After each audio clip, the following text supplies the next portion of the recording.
Okay, itamix knaten en historical kna dois na pantke. It's a can aquan. En the mini tachkon no go.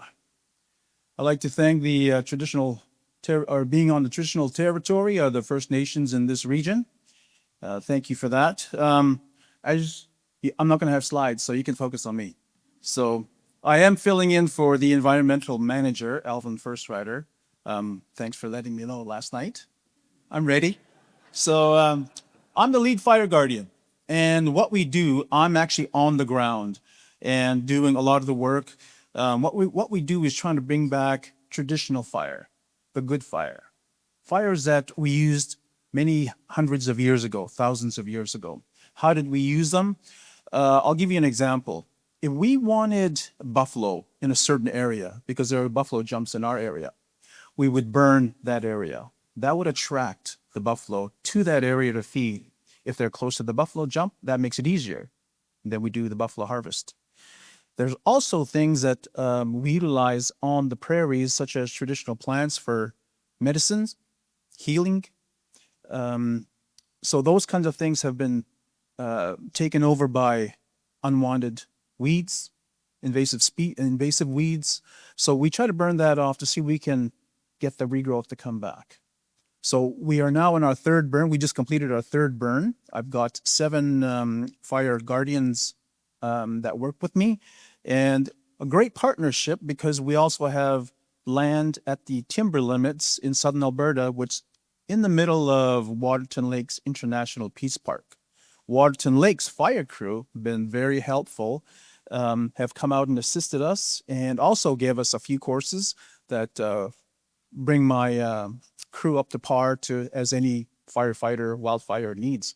So we are very grateful for Waterton Lakes National Park for all their assistance. So what we've done up to this point is we've also interviewed elders who are knowledge keepers, who have either been around these traditional fires because these things happened quite some years ago, and because, of course, government and law, we are not allowed to burn, but they were witness to why and how and all the techniques that were used traditionally. So we brought these elders together, we've interviewed them, they'll be part of a documentary, and we use that information. So traditionally, in order to start a burn, we have the elder present. We have an opening prayer and the blessing that it is a good day. And so far it has been, because we have not burned down a mountain or a house. So my crew are very, very, very well tuned in firefighting. And like I said, they can get on any crew that they want. So what we're going to try to do is get more burns under us. Now the window is very small. If you're not familiar with Treaty 7 and southern Alberta, the winds can gust up to hurricane winds. So the window is very small. In any burn that we've had so far, we've had some very exciting moments because the wind is going this way and all of a sudden it's going this way and all of a sudden it's going back this way. So we've got to be very aware of our surroundings. So our window is very small. On a 50-kilometer wind, no, we won't do things like that. We've seen wildfires in southern Alberta just go, and they are very scary. There's a lot of, I'm on the Canada's largest Indian reserve, and there's about 14,000 square kilometers is where I come from. And we have the largest untouched native grassland in southern Alberta as well. So it's never been cultivated, never been farmed. So we're also bringing that back because for some reason, when we brought in cattle, that seemed to stomp out a lot of the traditional plants. And now we've removed the cattle.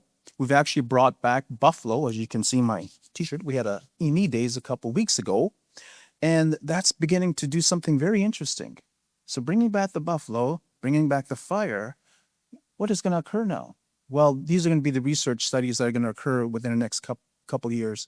We'll see some results from that. We're going to see some results from our burn, especially in the timber limits in the mountainous area, including on the prairie land. Once we get to those points, we're then going to use occupant land. Those people who have had their property overrun by invasive plants, and we'll see what we can do to restore that as well. Because in a lot of cases, people move to areas where traditional hunting, traditional plants usually are. But for some reason, over time, whether it's cattle, horses, they kind of disrupt things. So we're trying to bring that back. And so that's what I do. I'm on the ground. I mobilize the crew and we get our equipment. We do a fire plan and then we go at it. So far, we've been successful on small burns, and we're quite happy about that because there's a lot of knowledge just in that, and we tackle these fires without the use of too much technology. We rely on technology, even a pump.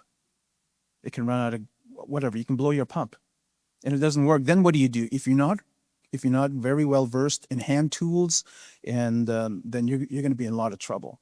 So we've kind of built it up, ground up, using hand tools, using all the grunt work, the labor work, and then we use the technical stuff that we can also assist us, which will help in the long run in bigger burns. But so far we've got just the small ones, getting everybody well comfortable. If you haven't been around a fire, it's well not just to say it's hot, but it's kind of scary at sometimes because of the wind shifts, and so that's where we are.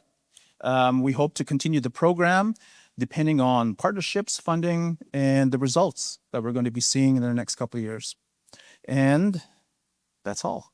Thank you.